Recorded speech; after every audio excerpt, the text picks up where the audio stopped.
সিংগাইর উপজেলার চান্দর ইউনিয়নের ধলেশ্বরী নদী ও কালীগঙ্গা নদী থেকে মাটি কেটে ইটভাটাসহ বিভিন্ন জায়গায় বিক্রি করছিল একটি মহল।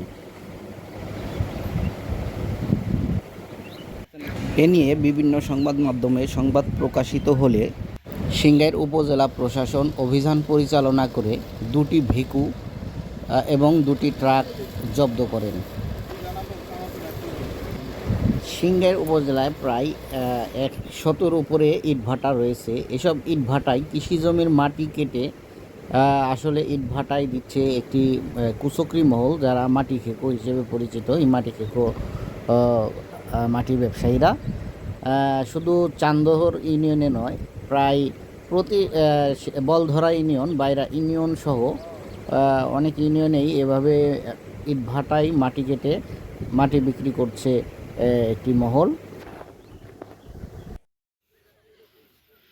দর্শক, আপনারা দেখতে পাচ্ছেন চান্দর ইউনিয়নের বাঘলি গ্রামের যে নদী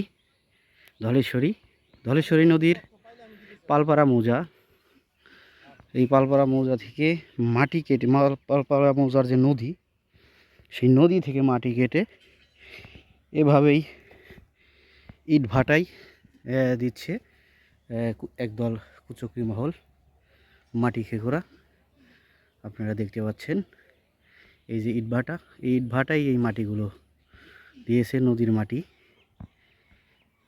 নদী থেকে এভাবেই মাটি কাটছে কোনো অনুমতি ছাড়াই, বেআইনিভাবে। এই যে আপনারা দেখতে পাচ্ছেন নদী, এই নদী থেকে এইভাবে মাটি কেটে নিয়ে যাচ্ছে একদল মাটি খেকো।